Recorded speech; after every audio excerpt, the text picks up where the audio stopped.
I have the biggest updates in the Autumn Bardisa case. You are going to want to grab a drink, have a seat, because oh my God, the tea is piping hot. This is one of the craziest stories I have ever covered. I have talked to a lot of people and I have read absolutely everything, and I have all the details for you guys.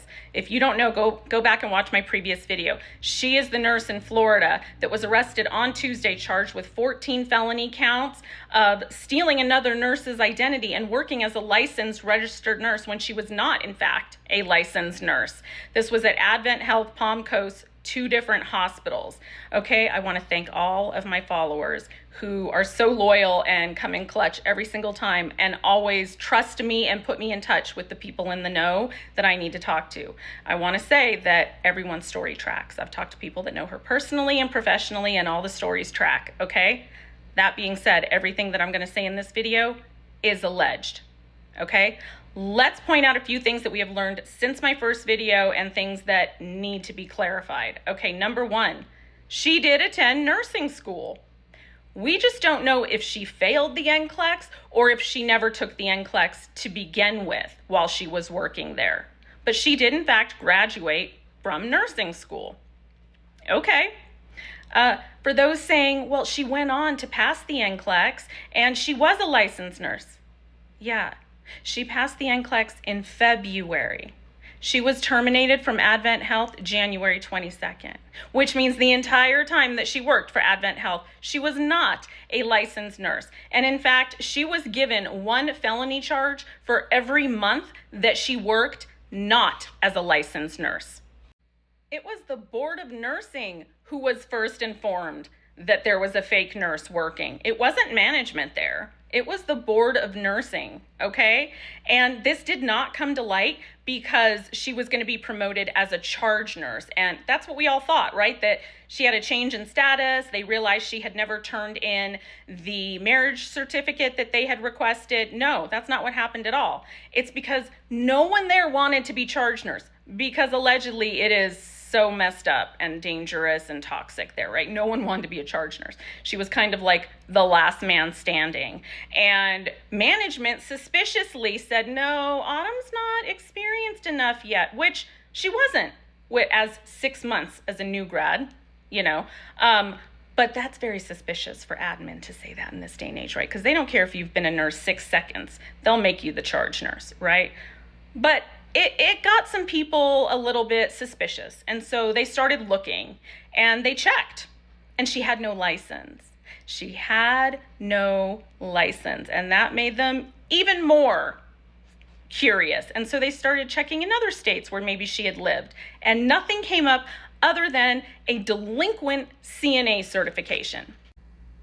Here's the documentation from the Florida Board of Nursing showing that her license was not issued until February 18th, 2025. And here is the only thing that people saw when they attempted to look up her license: a delinquent CNA certification. Most of you have seen the video of her getting arrested in her driveway, getting out of the car, but most of the ones circulating are just part of the video. If you've seen the full-length video, you will hear that she actually admits to knowing that she's under investigation, to speaking with federal investigators, that she even already has an attorney. So don't feel sorry for her. She knew. And this is another picture of her, just to give you an idea. She looks really different than she does in the video. I'm going to go on the record right now and say that Autumn Bardisa is a professional con artist, and you are going to learn. Here are some of the texts that she sent to coworkers and friends that were questioning her, like, girl, why can't they find your license anywhere? She says, I mean, am I wrong? Also said I took my NCLEX on the 18th. Like, girl, no, Florida and Georgia Board of Nursing realized they messed up and issued me a new license right away. Yeah, that's not how it works. You're gonna love this one. Just a lot of things in the complaint was weirdly wrong, but also, even if I was a fake nurse, I was a good fake nurse. For those that haven't questioned the timeline yet, let me point this out. The Board of Nursing in Florida was notified in January that she was working as a nurse unlicensed. And in February, they licensed her after they let her take the NCLEX. Why? Because Florida is the armpit of nursing in the United States. There's no rhyme or reason. There was a 7-month investigation. Why? Because Advent Health allegedly would not turn over the information that investigators were requiring. That's actually in the police report. You can read that. They kept claiming there was HIPAA reasons they could not turn anything over, and then after they got subpoena after subpoena, they kept asking for extensions and just drawing this out for months on end. And when they finally did turn it over, all of the notes that Autumn had written for each patient were redacted. The ones that showed she was practicing as an RN without a license, they were all redacted. So yeah, Advent Health, guilty in this. Not as guilty as Autumn, for sure, not even close.